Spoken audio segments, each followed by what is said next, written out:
இருக்காங்க பாத்தீங்களா, நம்ம உற்பத்தி பண்ற பாலோட அளவு தான் மொத்த உற்பத்தியில் 87% நம்ம உற்பத்தி பண்றதுதான்.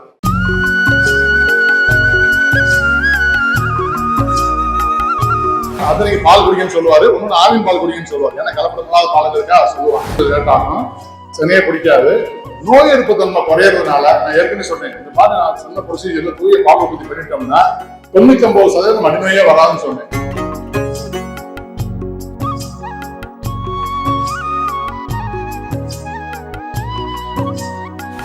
உடம்புல உருக்கி பார்க்கணும். நீங்களே பார்த்துருப்பீங்க, கண்டு போடுற வரைக்கும் மாடு நல்லா கொழுகொண்டு இருக்கும், கண்டு போட்ட பிறகு தானா வெளிய ஆரம்பிக்கும். என்னன்னா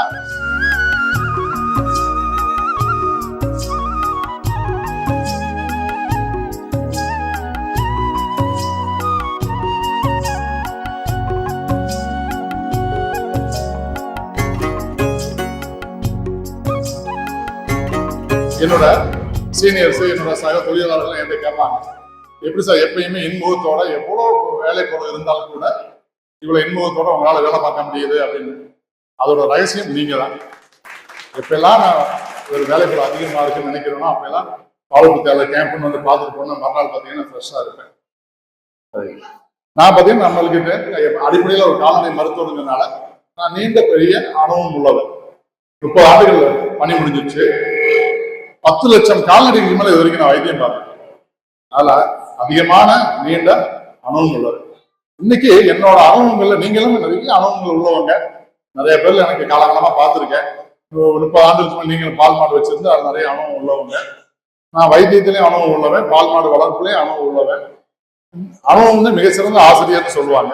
இந்த அனுபவ பாடத்தோட சேர்ந்து இன்னும் கொஞ்சம் அறிவியல் பூர்வமா நம்ம பால் மாடு வளர்ப்பை செஞ்சா நம்மளோட வாழ்வாதாரம் கூடும். கிராமங்கள் உங்களுக்கு தெரியும், நம்மளோட வாழ்வாதாரம் எதை சார்ந்து இருக்குன்னா கால்நடை வளர்ப்பு, பால் மாடு வளர்ப்பு சார்ந்து நம்மளோட வாழ்வாதாரமே இருக்கு. இதுல நம்ம லாபகரமா எப்படி செய்யலாம், இதை லாபகரமான தொழிலை எப்படி மாத்தலாம், சரி அதுல இந்த லாபத்தை நிரந்தரமா எப்படி நம்ம அடையலாம் அப்படிங்கிறத நம்மளுக்கு இன்னைக்கு கலந்துரையாடல் பண்ண போறோம். இது வந்து ஒரு பயிற்சி முகாம் கிடையாது, நம்மளோட கலந்துரையாடல் தான். உங்க எல்லாருக்கும் தெரிஞ்ச விஷயங்கள் தான். பேப்பர் டிவி எல்லாம் பார்த்துக்கிட்டு இருப்பீங்க காலங்காலமா. உலகத்துல இந்தியா தான் நம்ம நம்பர் 1 இடத்துல இருக்கோம். பால் உற்பத்தியில நம்ம தான் நம்பர் 1 இடத்துல இருக்கோம். உலகத்துல உற்பத்தி ஆகிற பால்ல 20% 22% நம்ம மட்டும் உற்பத்தி பண்ணி தரோம். சரி, இவ்வளவு பால் உற்பத்தி பண்றதுனால நீங்களும் நினைச்சுக்குவீங்க பெரிய பெரிய பண்ணைகள் வச்சு 300 மாடு 500 மாடு வச்சு நிறைய உற்பத்தி பண்ணுவாங்க போல இருக்கு. அது கிடையாது. நம்மள மாதிரி இந்தியாவில கிராம லெவல்ல 1 மாடு 2 மாடு வச்சிருக்காங்க பாத்தீங்களா. நம்ம உற்பத்தி பண்ற பாலோட அளவு தான் மொத்த உற்பத்தியில் 87% நம்ம உற்பத்தி பண்றதுதான். அதனால இந்தியாவோட பொருளாதார கிராமப்புற பொருளாதாரத்தோட முதுகெலுமே நம்ம தான். 87% பாலை நம்ம உற்பத்தி பண்றதுதான். மிச்சம் இருக்கக்கூடிய 13% பாலை தான் பெரிய பெரிய பண்ணைகள் 100 மாடு 200 மாடு 300 மாடு வச்சிருக்காங்கல்ல, அந்த பண்ணைகள் வச்சிருக்காங்க. இதே மாதிரி மண்டபம் நம்ம கூட்டம் போட்டோம் பேசணும். கால்நடை வளர்ப்புல கண்ணுக்குட்டி வளர்ப்பு எப்படி, தீவனம் எப்படி, தீவன மேலாண்மை எப்படி பண்ணலாம், சின்ன பிடிக்கிறது சின்ன பிடிக்காதல அது என்ன பண்ணலாம், அதை பத்தி பேசணும். ரொம்ப சந்தோஷம். இப்ப நம்ம தூய பால் பேசலாம் முடிச்சுட்டோம். அடுத்து ரெண்டு சின்ன எவ்வளவு நம்பர் கூட்டினாலும் 2 சின்ன டாபிக் பத்தி சொல்லி தர போறேன் உங்களுக்கு. எல்லாம் உங்களுக்கு தெரிஞ்சதுதான். சரியா? சரி. நம்ம மனுஷா இருந்தாலும் சரி, மாடா இருந்தாலும் சரி, நம்ம சாப்பிடுற எல்லா பொருளுமே 5 விதமான சத்து இருக்குப்பா. நம்ம சாப்பிடனாலும் சரிதான், மாடு சாப்பிடனாலும் சரிதான். 5 விதமான சத்து. என்னென்ன சத்து அப்படின்னா, புரோட்டீன் அப்படிங்கிற புரதம், ஃபேட்டுங்கிற கொழுப்பு சத்து, சரியாமா, கார்போஹைட்ரேட்டுங்கிற மாவு சத்து, அப்புறம் மினரல்ஸ் சொல்ற தாது உப்பு, விட்டமின்ஸ் சொல்ற உயிர் சத்து. இந்த 5 விதமான சத்து தான் நம்ம சாப்பிடுற எல்லா பொருளுமே இருக்கு. நம்ம மனசால என்ன செய்ய தெரியுமா, இந்த 5மே கிடைக்கிறதுக்காக நம்ம சாப்பாடு வச்சுக்குவோம். சாதம் வீட்டுல அம்மா வடிக்கும் சாதம், அது கார்போஹைட்ரேட். அப்புறம் நிறைய காய்கறிகள், மட்டன் சாப்பிடறவங்க தான் முட்டை மட்டன் இதெல்லாம் வைப்போம். அதுல என்னென்ன இருக்கு, புரோட்டீன் சத்தும் கொழுப்பு சத்தும் இருக்கு. சரி, இந்த விட்டமின்ஸ் மினரல்ஸ் எதுல இருக்கு, கீரைகள் இதெல்லாம் இருக்கு. சரி, இதுக்காகத்தான் நம்ம சொல்றோம் வெஜிடேரியன் சாப்பிட்றவங்க தான் நிறைய காய்கறிகள் சாப்பிடுறாங்க, எண்ணி சாப்பிட்றவங்க தான் மட்டன் சிக்கனு அதெல்லாம் நிறைய புரதச்சத்து எல்லாம் இருக்கு.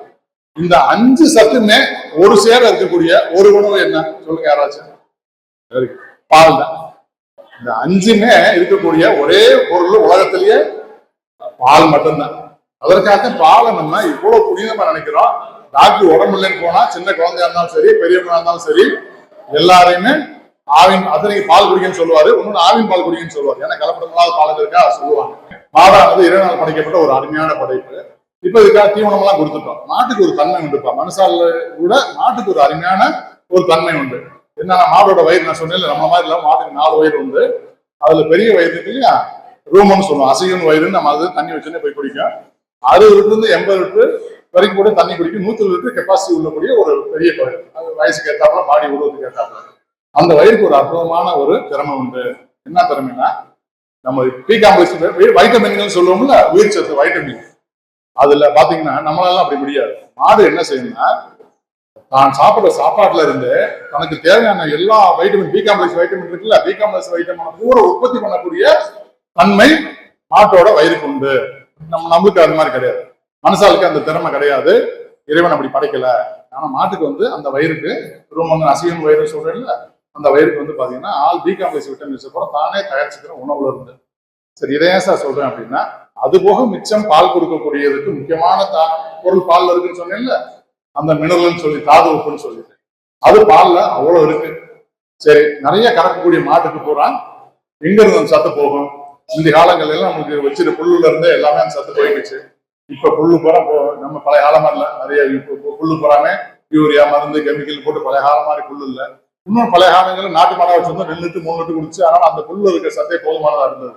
இப்ப ஆனா நம்ம மாடு பூரா பாத்தீங்கன்னா 15 லிட்டர் 20 லிட்டர் கறக்கக்கூடிய மாடுகளை நம்ம பெரிய பெரிய மாடுகளா வச்சிருக்கோம். நல்ல ஜாதியான மாடுகள், கலப்பின மாடுகள் வச்சிருக்கோம்.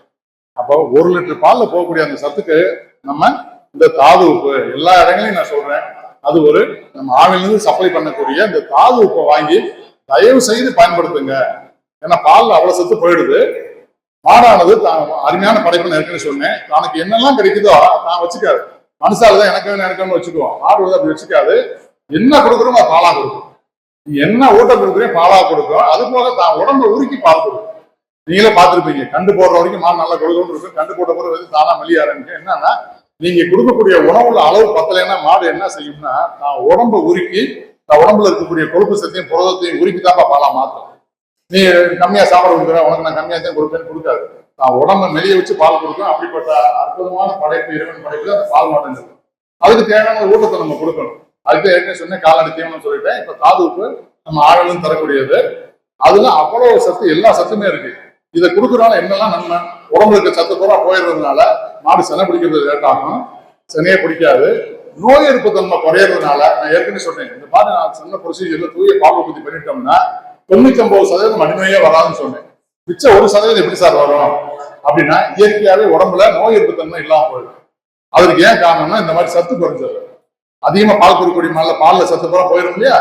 நம்ம மட்டும் மனுஷாளுக்கு நம்ம மாசமா இருக்கும்போது டாக்டர் போன எத்தனை டானிக் எழுதுறாங்க, உடம்புக்கு தேவைன்னு சொல்லி எத்தனை டானிக் எழுதுறாங்க, அதை பூரா சாப்பிடுறோம் இல்லையா. அதே மாதிரி பால் மாடு இருக்கும். நம்ம இந்த தாதுப்பு கலவையை வாங்கி நம்ம ஒவ்வொரு அளவு பாத்தீங்கன்னா கண்டுல இருந்தே போட ஆரம்பிக்கலாம். சின்ன கண்டுகள் கிடையாது, 6 மாச கண்டுல இருந்து போட ஆரம்பிச்சிடலாம். 6 மாச கண்டு 20 கிராம் போட்டா போதும். கொஞ்சம் பெரிய கடாதையை வந்துருச்சு அப்படின்னா சனைக்கு போற பருவம் 50 கிராம் தினசரி. 10 லிட்டர் கூட கொடுக்கக்கூடிய மாடா இருந்துச்சுன்னா 100 கிராம் தினசரி. பெரிய மாடு சார் என்கிட்ட 20 லிட்டர் கறக்கக்கூடிய மாடு இருக்கு, 15 லிட்டர் மேல கறக்கிறதுனால ஒரு நாளைக்கு 200 கிராம் தினசரி. ஒரு நேரமா போடலாம், 2 நேரமா போட்டேன். அதை போட போட போட என்ன ஆகும் அப்படின்னா, நீங்களே கவனிச்சு பாருங்க, மாடு நல்ல சைனிங்கா இருக்கும். பால் நீங்க கொடுக்கக்கூடிய பால் திக்கா இருக்கும், தரமான பாலா இருக்கும். இன்னொன்னு, நோய் எதிர்ப்பு நல்லா வந்ததுனால நோயே வராது. வெயில் காலங்கள்ல இலைக்குதுன்னு சொல்லுவாங்க, இலைக்காது. மடிநோய்ங்கிறதே வராது. செனை சீக்கிரமா 2 ஊசி 1 ஊசியிலே செனை பிடிச்சிடும். கண்டு போட்ட 1/2 மணி நேரத்துல 1 மணி நேரத்துல இலக்குடி போடும். கண்டு போடுற பிரச்சனை எல்லாம் போட்டுரும், அடித்துற பிரச்சனையே வராது. பால் மாடு வச்சிருந்து இந்த மாதிரி சத்து பொருள் போட்டவங்களோட அனுபவம் யாராவது விவசாயிகள் நீங்க கேட்டு பாருங்க. நான் ஏற்கனவே சொல்லியிருக்கேன், நானும் உங்களோட சேர்ந்த ஒரு விவசாயி தான். அடித்தில்லாது, செனை உடனே பிடிக்கும், வெயிலுக்கு இழைக்காது, மடிநோயே வராது. நான் என் மாடலுக்கு என்னோட சொந்த சங்க தலைவர் உங்க மாடலுக்கு வைத்தியம் பார்த்துருக்கேன். என்னோட சொந்த மாடுக்கு இது வரைக்கும் நான் மடிநோய்க்கு வைத்தியம் பார்த்தே இல்லை. நான் இந்த சொல்றது போல செய்யணும், மடிநோய்க்கு நான் வைத்தியமே பார்த்ததில்லை என் மாட்டுக்கு. அதே மாதிரி என் மாடல நான் போய் இளங்குடி எடுத்ததே இல்லை, இளங்குடி போடாம இருந்ததே இல்லை. அழகா 1/2 மணி நேரத்துக்குள்ள இளங்குடி போட்டுரும். ஒரு அருமையான சந்தேகம் கேட்டாங்க, மாடுகளுக்கு சீமை புல்லு போடலாமா, அது சத்தா போடக்கூடாது, போடலாமா போடக்கூடாது. ஆமா, சீமை புல்லுங்கிறது என்ன அப்படின்னா நிறைய வெரைட்டி இருக்காது. இந்த காலங்களில் கண்டுபிடிச்சாங்க. கோ 1, கோ 2, கோ 3, கோ 4, இப்போ கோல 5 வரைக்கும் வந்துருச்சு. அதுல இப்ப நேப்பியர்னு புல்லெல்லாம் வந்திருக்கு, அது சூப்பர் நேப்பியர் எல்லாம் கூட வந்துருச்சு. இதே ஐயா கேட்ட மாதிரி இந்த சீமை புல்லுகளை தாராளமா போடலாம். எதற்காக இந்த சீமை புல்லு கண்டுபிடிச்சதுன்னா, சாதாரண புல்ல இருக்கிறத விட இதுல சத்து அதிகமா இருக்கு. இலையில இருக்கக்கூடிய சுனை குறைவா இருக்கும், அதிகமான லீஃப் வரும். சாதாரண புல்ல பாத்தீங்கன்னா புரதச்சத்து 5-6% இல்ல 8% இருக்கும். இந்த மாதிரி சீம புல்லுகள்ல நான் சொன்ன அந்த புரதச்சத்தானது 18% வரைக்கும் கூட இருக்குன்னு கண்டுபிடிச்சிருக்காங்க. அதனால சீம புல்லு கண்டிப்பா போடலாம், போடுறது ரொம்ப நல்லது. ஏன்னா இயற்கையாவே பசும்புல்லுல நான் சொன்ன மாதிரி வைட்டமின்கள் எல்லாமே சத்துக்கள் பூராமே அது நிறைஞ்சிருக்கு. சரி, எவ்வளவு சார் அளவு போடலாம்? ஒரு நாளைக்கு 15-20 கிலோ பால் மாடா இருந்தா 100 கிலோ பாடி வெயிட் இருந்துச்சுன்னா, நான் சொல்றேன் பெரிய 100 கிலோ பாடி வெயிட்டுக்கு 5 கிலோ போடலாம். அப்ப 200 கிலோ பாடி வெயிட் இருந்தா 10 கிலோ, 400 கிலோ பாடி வெயிட் இருந்தா 20 கிலோ ஒரு நாளைக்கு போடலாம். நான் அடைஞ்ச பயன் நீங்க எல்லாருமே அடையணும், எல்லாருமே நம்ம நல்ல நிலைமைக்கு வரணும் அப்படின்னு இறைவனை வேண்டிக்கிட்டு வாய்ப்புக்கு நன்றி கூறி விடைபெறுகிறேன். நன்றி, வணக்கம்.